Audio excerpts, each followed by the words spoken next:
성경 말씀을 봉독합니다.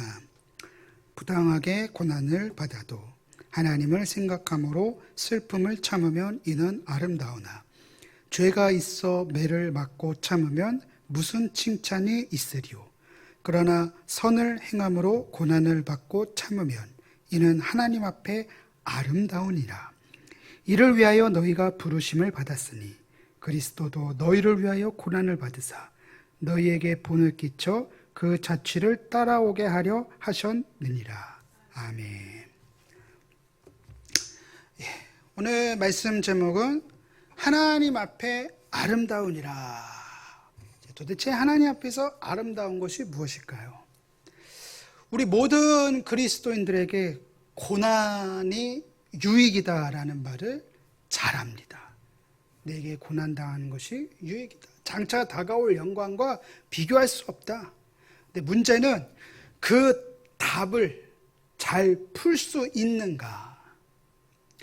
지금은 뭐 어떤지 잘 모르겠는데 예전에 저희들 학교 다닐 때 수학 주관식 문제 정답이 거의 다 0 아니면 1 아니면 -1이었어요.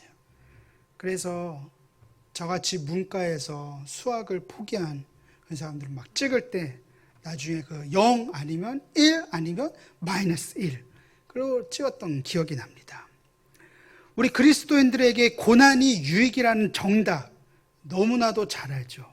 그런데 정작 내 삶 가운데 고난이라는 문제가 다가올 때 그 문제를 정답은 알지만 못 풀 때가 얼마나 많습니까? 제가 목회 현장에서 느끼는 그냥 인간적인 솔직한 심정은 누구에게나 고난은 여전히 어렵다는 거예요. 뭐 신앙의 연수와 뭐 성숙 그런 것과 상관없이 어느 누구에게나 고난은 어렵다는 것이에요. 그래서 우리가 이 고난에 대해서 성경이 말하는 바른 관점을 가져야 하는 것이 중요합니다. 그냥 무턱대고 그래 고난이 유익이다 라고 정답만 외칠 것이 아니라 왜 고난이 우리들에게 유익이 됐는지 바른 관점을 평소에 알고 그 진리를 우리가 몸으로 체득하는 것이 중요합니다.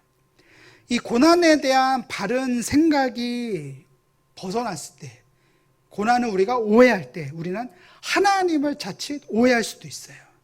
뿐만 아니라 교회 공동체가 고난에 대한 건강하고 바른 관점을 가지고 있을 때 서로의 삶에 대해서 함부로 말하지 아니하고 그 삶을 존중해주고 제대로 중보 기도해 줄 수 있기 때문에 더더욱 이 고난에 대한 바른 관점이 중요합니다. 자, 그렇다면 누구에게나 어려운 이 고난은 왜 존재하는 것일까요? 우리가 전통적인 관점을 먼저 소개하자면 첫 번째로 보편적인 고난이 있습니다. 보편적인 고난. 보편적인 고난이 무엇입니까? 이거 쉽게 말해서 에덴 동산 밖의 인생. 여러분, 하나님께서 처음 세상을 창조하셨을 때는 모든 것이 완벽했어요. 모든 것이 조화를 이루는 완벽한 세상이었습니다. 그곳이 어디입니까? 바로 에덴 동산이죠. 그런데 아담과 하와가 죄를 지음으로 말미암아 그 완벽한 에덴 동산에서 쫓겨났죠. 그 에덴 밖의 인생에 대해서 성경은 뭐라고 얘기합니까? 아담에게는 땅이 가시와 엉겅퀴를 낼 것이며 얼굴에는 땀이 흐를 것이다. 또 하와에게는 임신하는 고통을 크게 더하시고 수고하여 자식을 낳을 것이다. 너가 남편을 원하지만 남편의 다스림을 받을 것이다. 그러니까 한마디로 삶이 고통이 될 것이다 라는 뜻이에요. 가장 행복해야 할 부부관계조차도 고통스러운 과정이 있다는 것이에요. 이것은 죄로 말미암아 하나님과의 정상적인 관계가 깨진 결과입니다. 그래서 우리들의 인생, 그 사는 것 자체가 고통스럽고 수고롭고 근심이 끊이지 않는 것이에요. 그러니까 피할 수 없는 죽음이라는 것이 있죠, 항상. 그리고 그 죽음의 위기가 도처마다 우리에게 도사리고 있는 것이죠. 왜 그렇습니까? 인간의 죄의 결과가 그렇다는 것이에요. 이것은 믿는 자나 믿지 않는 자나 구별하지 아니하고 모든 인간에게 주어진 보편적 고난입니다. 결과적으로 이 세상에 사는 동안 그러한 보편적 고난은 누구에게나 있어요. 누구에게나. 자, 이것이 보편적 고난이다. 두 번째로는 내 잘못으로 인해 빚어낸 고난이 있다는 것이에요. 그러니까 나의 잘못, 나의 실수로 인해서 나타나는 고통이 있다는 거예요. 이에 대해서 베드로 사도가 아주 정확하게 말을 했어요. 우리 본문 20절 처음에 보면 죄가 있어 매를 맞고 참으면 무슨 칭찬이 있으리요. 죄가 있어 매를 맞고, 이 고난은 내 잘못이 초래한 고난이기에 칭찬할 것이 없다. 요새 우리가 아침마다 사사기를 묵상하고 말씀을 나누는데, 그 사사기에 나오는 이스라엘의 고통의 원인은 무엇입니까? 자신들의 잘못이에요. 자신들이 하나님의 말씀을 불순종하고 가나안의 우상을 따라가니까, 자꾸 그 길로 빠지니까 다른 민족이 침략하고 학대를 받고, 그게 다 이스라엘의 잘못 때문이에요. 그러니까 내 잘못으로 인해 만나게 되는 고난이 있다는 것이에요. 자, 여기서 우리가 조심해야 될 것은 이러한 자기 잘못으로 인해 초래된 고난을 복음 때문에 받는 고난으로 여겨선 안 된다는 거예요. 오늘날 한국 교회가 사회로부터 막 손가락질 받고 지탄을 받는 상당 부분은 복음 때문에 받는 핍박과 박해라고 말할 수 있을까요? 이거 헷갈리면 안 된다는 것이에요. 요새 또 어떤 목사님 대회가 갑자기 이거 아프리카 갔다 와서 그냥 솔직하게 얘기하면 되는데 괜히 또 믿지 않는 사람들한테 그게 되게 모순으로 보이는 거죠. 왜 처음부터 솔직하게 얘기하지 못했냐. 그런 것이 복음 때문에 받는 박해냐 핍박이냐, 아마 본인들도 그렇게 생각하지 않을 거예요. 전혀 아니죠. 우리 이것을 헷갈리면 안 된다. 예수님이 말씀하신 너희가 하늘의 상급이 있을 것이다, 그런 차원에서 말하는 고난이 절대 아니라는 거예요. 그냥 내가 잘못해서 받는 수치고 모욕일 뿐입니다. 내 실수, 내 잘못으로 인해 나타난 고난은 예수님이 말씀하신 상급이 있는 칭찬받는 고난이 결코 아니라는 거예요. 우리가 좀 조심스럽게 제가 말씀드리는 건데, 그러한 고난까지도 사실은 전능하신 하나님께서는 당신의 거룩하신 이름과 영예를 위해서라도 장차의 영광으로 바꾸어 주시는 경우가 더러 있습니다. 내 잘못으로 인해 빚어진 고난임에도 불구하고 하나님이 우리를 강권적으로 불쌍히 여기셔서 그것을 간혹가다 바꿔주시는 경우가 있어요. 그래서 우리가 이거 자꾸 헷갈리는 거예요. 이게 내가 하나님 영광을, 그 절대 아니라는 것이죠. 그러니까 우리가 내 잘못으로 빚어낸 고난이 있다, 이것은 복음 때문에 받는 고난이 아니다. 그러나 그것까지도 하나님이 불쌍히 여기셔서 정말 강권적으로 하나님의 영광으로 바뀌어주시는 경우가 덜은 있다. 아주 극히 드물지만. 세 번째로 우리가 부당하게 당하는 고난도 있습니다. 오늘 본문 19절이죠. 부당하게 고난을 받아도 하나님을 생각함으로 슬픔을 참으면 이는 아름다우나. 이것은 아무 이유 없이 단지 예수 믿는 그리스도인이라는 이유 때문에 세상으로부터 받게 되는 반대, 저항, 적대감, 이러한 고난이에요. 여러분, 예수님께서도 십자가를 지시기 전에 제자들을 모아두고 세상이 나를 미워하듯이 너희도 미움을 받을 것이다, 분명히 말씀하신 거예요. 이미 예측을 하셨다는 것이죠. 그러니까 무슨 일을 하든지 말든지 그것과 상관없이 그리스도인이라는 존재 자체로 인하여 미움을 받는 그러한 고난이에요.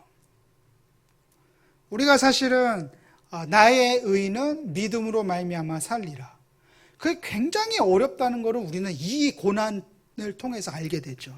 세상이 불경건하고 세상이 점점 패역한 길로 가고 있고, 그럴 때마다 내가 경건하게 살고자, 의롭게 살고자, 거룩하게 살고자 할 때 계속해서 받을 수 있는 고통이 있다는 것이죠. 회사에서, 직장에서 은근히 우리들의 양심을 속여가며 일을 부추길 때가 얼마나 많습니까? 그러니까 여기에는 부당하다고 억울하다고 여기게 만드는 요소가 반드시 있다. 그래서 디모데후서 3장 12절에 뭐라고 얘기합니까? 무릇 그리스도 예수 안에서 경건하게 살고자 하는 자는 박해를 받으리라. 그 박해가 있다는 것이에요. 그러나 하나님을 생각함으로 참고 인내하는 자에게는 반드시 하나님께서 구원을 펼쳐 나가신다는 것이에요. 여러분, 이 부당하게 받는 고난은 분명히 칭찬받을 만한 일이죠. 그러나 여기서 우리가 더 한 걸음 더 나아가서 선을 행함으로 받는 고난이 있습니다. 이게 오늘 본문 20절 하반절에 있죠. 그러나 선을 행함으로 고난을 받고 참으면 이는 하나님 앞에 아름다우니라. 그러니까 선을 행했는데, 나는 선을 베풀었는데 도리어 고난이 오는 거예요. 우리가 이 세상에서 사람들에게 행할 수 있는 최고의 선이 무엇입니까? 최고의 선. 연탄은행에 기부하고 쌀을 나누어 주는 것도 선을 행하는 것이지만, 이 땅에는 모든 교회가 사람들에게 행할 수 있는 가장 최고의 선은 다름 아닌 예수 그리스도의 복음을 전하는 거예요.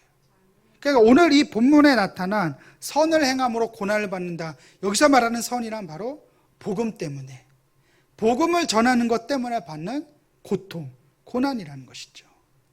그래서 디모데후서 1장 8절에서 사도 바울이 이렇게 말하죠. 그러므로 너는 내가 우리 주를 증언함과 또는 주를 위하여 갇힌 자 된 나를 부끄러워하지 말고 오직 하나님의 능력을 따라 복음과 함께 고난을 받으라. 복음과 함께 고난을 받으라. 이게 성경의 가르침이라는 것이죠. 여러분, 내가 선을 행할 때, 복음을 전할 때 필연적으로 만나게 되는 고난이 있다는 것이에요. 자, 여기에서 하늘의 상급이 유효한 거예요. 의를 위하여 박해를 받고 그렇게 핍박을 받는 자에겐 복이 있나니 천국이 그들의 것입니다. 나로 말미암아 너희를 욕하고 박해할 때 기뻐해라. 모든 선지자들이 다 이렇게 박해를 받았고 하늘의 상급을 받았다는 것이죠. 만약에 우리가 그게 싫어서 난 그래도 그냥 적당히 타협하면서 고난을 피해가면서 살고 싶다. 이 성경은 그러한 믿음은 연약한 믿음이 아니라 거짓 믿음이라고 말합니다. 모든 그리스도인들은 주와 함께 고난을 받도록 부르심을 받은 자들입니다. 아멘.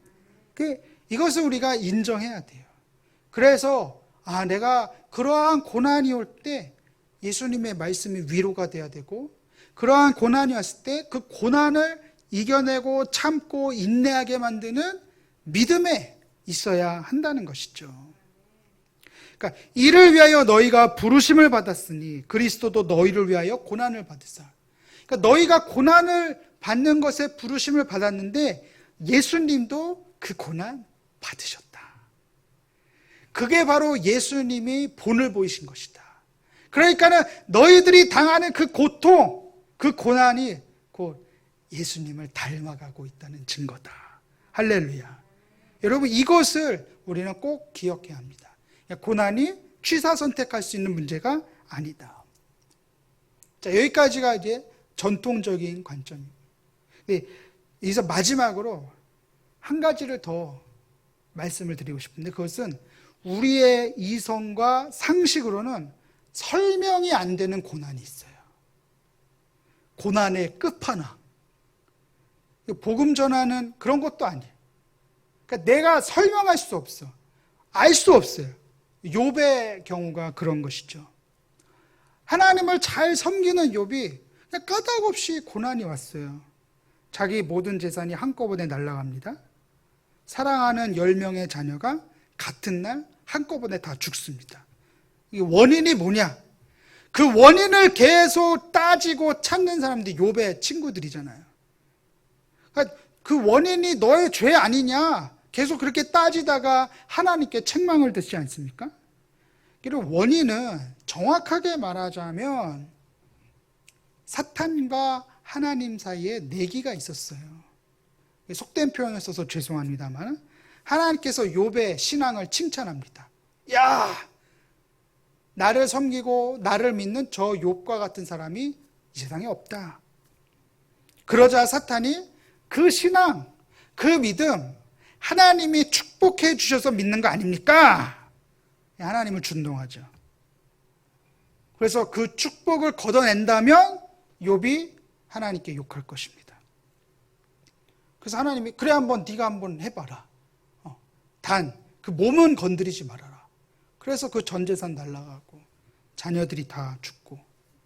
근데 욥이 아주 상상할 수 없는 고백을 하죠. 주신 이도 하나님이시고 거두신 이도 하나님이시니 하나님의 이름이 영원히 찬송받을지어다. 너는 너무 그런 사람이 진짜 있을까? 근데 여기서 끝나지 않아요. 사탄이 또 하나님이 주신 축복이 아니라 성경에 정확히 뭐라고 욥의 뼈와 살을 치면은 틀림없이 욥이 하나님을 향해 욕할 것입니다 라고 또 준동하죠. 그래서 욥에게 그 피부병이 임한 거예요. 기왓장으로 막혀 있고. 너무 처연하죠, 사실은. 욥의 고난은 이렇게 하나님께서 욥의 그 신앙을 칭찬하고 자랑하셨기 때문에 생긴 겁니다. 정확하게 얘기하자면. 그러니까 하나님이 얼마나 욥을 신뢰했는지, 욥과 그의 신앙을 믿어주셨기 때문에 참된 믿음이 무엇인지를 입증하셔서 하나님이 영광을 받으시기 위해서 사탄에게 잠시 잠깐 욥을 맡기신 것이에요. 그런데 그 와중에서 욥은 범죄하지 않고 하나님의 영광을 말 그대로 드러낸 것입니다. 이게 욥의 이야기예요. 이 욥기가 굉장히 길지만은 결과적으로 그것이에요. 무엇입니까? 하나님의 영광을 드러내기 위한 설명할 수 없는 고난이 있다. 여러분, 성경은 이와 같이 하나님의 영광을 위한 고난이 있다라고 말합니다. 모든 것이 다 무너져도 하나님께 대한 자신의 신뢰를 버리지 않는 참된 믿음인 것을 믿어주셨고, 그 허락하신 고난 속에서 욥이 그 믿음의 참됨을 자신의 온몸으로 입증하게 하심으로 인해서 하나님의 명예를 지키고 하나님이 영광 받으신 것이죠. 근데 우리는 사실은 그 깊은 이야기를 자주 잊어버리고 언제나 인과관계로 설명하려고 하죠. 누가 뭐 이상한 일, 누가 뭐 어떤 이렇게 하여튼 안 좋은 일 그런 게 있으면은 기도를 더 해. 기도하고 있는데 그런 얘기하면은 위로가 되겠어요? 근데 죄가 많아서 그런 거야. 하나도 귀에 안 들어오죠.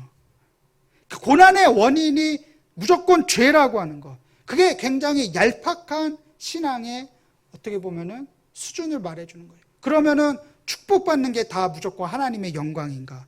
그런 것이 아닙니다. 기독교 신앙은 그 모든 것을 초월하는 믿음이 되어야 한다는 것이죠.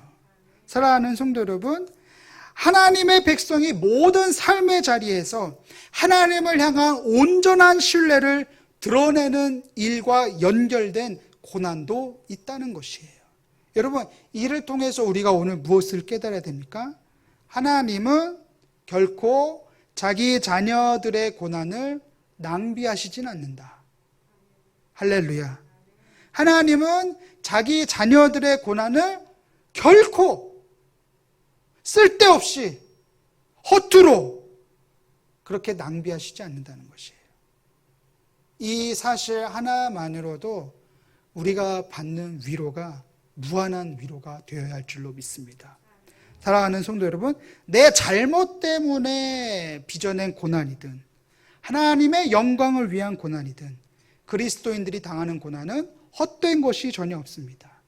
연약하셔서 십자가에 달려 죽으신 그리스도의 복음은 고난과 약함, 실패와 고통의 의미를 완전히 바꾸어 주셨죠.